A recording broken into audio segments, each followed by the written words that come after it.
ডেবরাতে রাস্তার দাবিতে তৃণমূল প্রধানের বাড়ি ঘিরে বিক্ষোভ স্থানীয়দের। ডেবরা ব্লকের 5-2 অঞ্চলের কিসমত ডেবরা এলাকায় রাস্তার বেহাল দশা নিয়ে ফের সরব হলেন স্থানীয় বাসিন্দারা। স্বাধীনতার পর থেকেই রাস্তার পরিস্থিতি নিয়ে বারবার অভিযোগ জানানো হলেও কোনো সমাধান মেলেনি বলে দাবি করছেন এলাকাবাসীরা। তাদের অভিযোগ, স্থানীয় গ্রাম পঞ্চায়েতের প্রধান, বিডিও, পঞ্চায়েত সমিতির কর্মাধ্যক্ষ, এমনকি জেলা প্রশাসক অফিসে এবং দিদিকে বলো কর্মসূচিতে জানানোর পরেও সমস্যার কোনো সমাধান হয়নি। রাস্তায় খানাখন্দের কারণে সাধারণ মানুষের যাতায়াত দুর্বিষহ হয়ে উঠেছে। বিশেষ করে বর্ষার সময় পরিস্থিতি আরও ভয়াবহ ওঠে বলে অভিযোগ স্থানীয়দের। স্থানীয় বাসিন্দারা জানিয়েছেন, 72 ঘন্টার মধ্যে সেতু মেরামত এবং রাস্তা সংস্কারের কাজ শুরু না হলে তারা তৃণমূল প্রধানের বাড়ি ঘেরাও চালিয়ে যাবেন। বিক্ষোভকারীদের দাবি, এবার তাদের দাবিকে উপেক্ষা করলে আরও বৃহত্তর আন্দোলনের পথে হাঁটবেন তারা। এই বিক্ষোভের ফলে এলাকায় উত্তেজনা ছড়িয়েছে। প্রশাসনের পক্ষ থেকে এখনও কোনো প্রতিক্রিয়া পাওয়া যায়নি।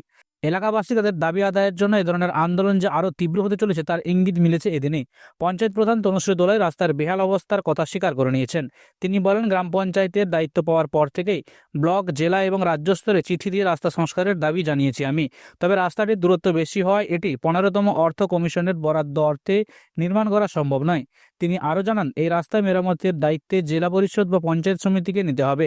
তাই সংশ্লিষ্ট দপ্তরগুলির কাছে আবারও আবেদন জানাবো। সামনে বাড়ির সামনে বিক্ষোভ দেখানোর কারণ হচ্ছে প্রধান দিদিকেও বলে বলে কাজ হচ্ছে না। ভোটের সময় আসছে, হ্যাঁ হয়ে যাবে কাজ, তারপরে ভোট ফুরিয়ে গেলে আর নাই।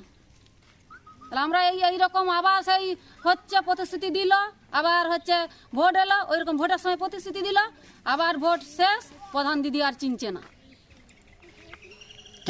দাবিটা কি আপনাদের? আমাদের দাবি হলো, আমাদের হচ্ছে পোল আছে ভাঙন অবস্থায়, পোল নতুন চাই আর রাস্তা চাই, রাস্তা ঢালাই রাস্তা চাই আর পোল চাই। আমাদের বিক্ষোভ এই পোল এবং এই রাস্তা আমাদের ঢালাই রাস্তা চাই।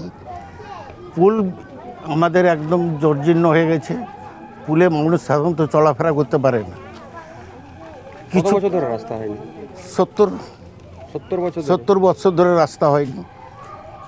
কোনো রোগী হলে তো নিয়ে যাওয়া তো মুশকিল। এই কিছুদিন আগে একটা রুগী মারা গেল ওই কারণে, রাস্তা নেই বলে রুগী নিয়ে যেতে পারলো না, মারা গেল 20-25 দিন আগে। ভোটের সময় অনেক কিছু, কিন্তু পরে চলে গেলে আর কিছুই নেই। ভোটের সময় প্রতিশ্রুতি দিয়ে যায়, হ্যাঁ, তারপরে কিছুই হচ্ছে না। কিন্তু আমাদের এখান থেকে বহু লোক যাতায়াত করতেছি দিন রাত্রি। এখানটা একটা সামনে আমরা, অথচ আমরা ডেবরার বুকে বসে আছি, জানে সবাই টাউনশিপ, কিন্তু আমরা এখন একদম অঝোর পাড়াঙ্গা হয়ে গেছি এখন। হ্যাঁ, রাস্তা না থাকার জন্য। হ্যাঁ, বাস্তব এই কথাটা সত্যি। কারণ মানে আমার জন্মের আগে থেকে এখানে রাস্তা হয়নি।